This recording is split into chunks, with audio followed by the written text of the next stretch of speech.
केशवपुर गांव में ज्यादातर लोग कृषि काम से जुड़े थे। इस गांव में केवल 2 कुएं थे, जिनसे सभी गांव वालों को पानी मिलता था। कुछ समय के बाद एक कुआं पूरी तरह से सूख गया। अब सभी गांव वाले एक ही कुएं पर निर्भर थे और उन्हें पानी की कमी का सामना करना पड़ रहा था। जब लोग कुएं से पानी भरने जाते थे तो वहां अजीब आवाजें सुनाई देती थी, जिसके कारण लोग डर जाते थे।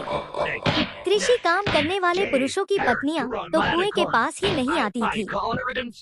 इसके परिणामस्वरूप रात के समय किसी भी किसान के लिए कुएं के पास जाना बंद हो गया।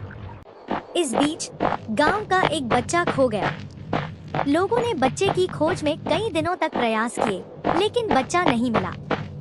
अंत में गांव के लोगों ने फैसला किया कि कुएं के पास जाकर देखें क्या हुआ है। वहां पहुंचकर उन्होंने बच्चे को कुएं के अंदर मरा हुआ पाया। कुएं के पानी में जाने के बाद उसकी जान चली गई थी। लोग हैरान थे कि ऐसा कैसे हुआ और वे इस समस्या का समाधान ढूंढने में लग गए। लोगों ने तय किया कि अब एक नया कुआं खोदने का समय आ गया है। कुछ दिनों में नए कुएं की खोदाई कार्य की शुरुआत हुई और उसे तैयार किया गया। अब सभी लोग नए कुएं से पानी लेते थे और भूतिया कुएं के पास जाना सभी ने बंद कर दिया था। कुएं के चारों ओर के क्षेत्र में किसी भी समय जाने की अनुमति नहीं थी। कुछ दिनों के बाद 4-5 बच्चे भूतिया कुएं के पास खेलने आए और एक बच्चा अचानक कुएं में गिर गया। उसके चिल्लाने की आवाज से सभी गांव वाले दौड़कर भूतिया कुएं के पास पहुंचे। वहां पहुंचकर उन्होंने बच्चे को कुएं के अंदर मृत पाया। इसके बाद सभी लोगों ने खेल रहे बच्चों से पूछा, ये सब कैसे हुआ?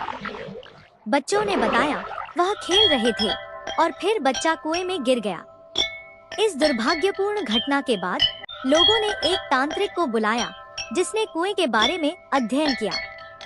वहां पहुंचकर तांत्रिक ने बहुत सारे मंत्र पढ़े, जिसे सुनकर भूत सबके सामने आ गया। तांत्रिक ने अपनी विद्या का इस्तेमाल करके उस कुएं को छोड़कर जाने के लिए कहा।